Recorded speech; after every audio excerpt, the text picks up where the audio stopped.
নমস্কার বন্ধুরা, আমি আপনাদের আজকে একটা ভিডিও দেখাবো। বিখ্যাত কবিয়াল অসীম সরকারের মজার ভিডিও, ফানি ভিডিও। আপনারা দেখতে থাকুন, খুব ভালো লাগবে আশা করি।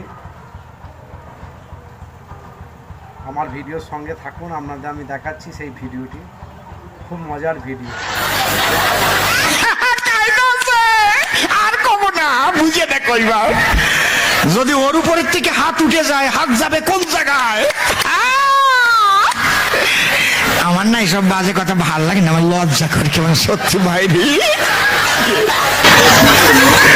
বাড়ি যাইও চাটপা, জয় রাধে জয় রাধে। ওই মামনির অবস্থা খারাপ।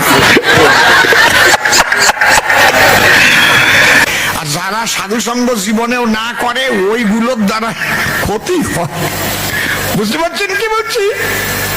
ওদের দ্বারা সব আকাশ। আর বেশি বলবো না বাবা, আপনার যার যার ব্যাপার বুঝে নেন গিয়ে। কিছু কিছু কথা একটু ইশারায় বলতে হয় নাকি? বুদ্ধিজীবী যারা ইশারাতে বুঝে নেয় তারা ইশারায় বোঝে কেমন জানেন? ছোট্ট একটা গল্প বলবো। ও তো একটা গল্প বলেছে, আমি বলবো, পারমিশন দিচ্ছেন? বলবো। একটা 24 বছরের ছেলে একটা 18 বছরের মেয়েকে গান শিখায় রাত্রিকালে। টাইম করেছে রাত 8টার পর। আর ওর বাবা কিন্তু কাজ করতে গেছে দুবাই শহর, মা আর মেয়ে থাকে ঘরে। আর ওই মাস্টার মশাই রাত 8টার সময় আসে গান শিখাবার তরে। এখন ফোনটা বন্ধ করুন। মাস্টার মশাই হারমোনিয়াম মেয়েটাকে দিয়া আর নিজে ডুগি তবলা নিয়া উনি ডুগি তবলা বাজান। ধাদিন দিন না না দিন দিন না না তিন তিন না দিন না দিন দিন না না তিন দিন না না তিন তিন না দিন না। আর মেয়েটা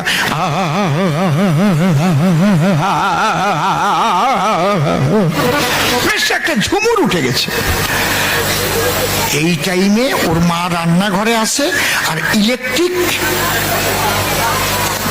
অফ হয়ে গেছে। কি অন্ধকার ঘুটঘুটে। হঠাৎ মেয়েটা বলছে, মা কথা মানো, তাড়াতাড়ি একটা আলো আনো, চার্জার লাইটটা একটু জ্বালাও। মা রান্নাঘর থেকে বলছে, শোন সবিতা, মেয়েটার নাম সবিতা, এই জায়গায় আবার কোনো সবিতা আছে নাকি? ওইদিকে তাকাতাকি করছে যে, আমার তুমি না মা, এটা গল্পের সবিতা। বুঝুন না, রাগ করুন না।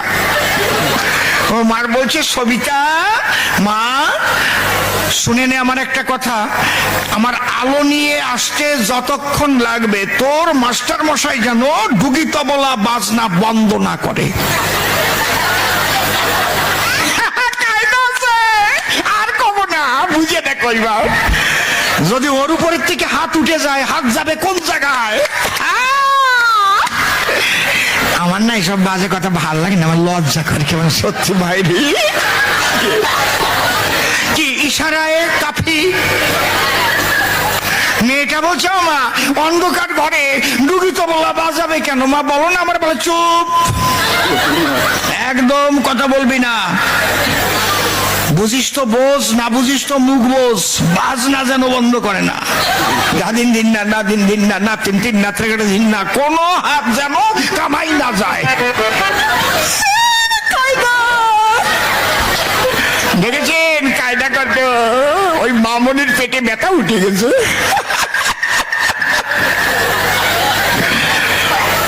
শোনেনি, অনেকে ভাবতে পারে তাই। শুনেছি অসীম সরকারের কত রস ছিল, তা বুঝি রাজনীতিতে গিয়ে শুকিয়ে গেল, এখন আর নাই।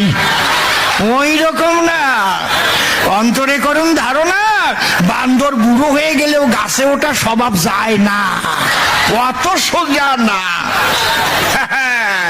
কি ভেবেছেন আমার কি রস শুকিয়ে গেছে নাকি? শোনেন, বয়স গেছে বেড়ে, এটা বলতে পারেন আমারে, কিন্তু খেজুর গাছ দেখবেন যত বয়সী হয় তার রস তত মিঠে হয়। একবারে আঠা আঠা মোটা মোটা ফোঁটা কাটে, পাটালি যা হয় রে বাবা। নলেনি গুড়ের পাটালি খাবা। আমার প্রত্যেকটা ফোঁটা এক একখানা নলেন গুড় ছাড়া কিছু না, খাও ভালো করে খাও। বাড়ি যাইও চারটা। জয় রাধে জয় রাধে। ওই মামনির অবস্থা খারাপ।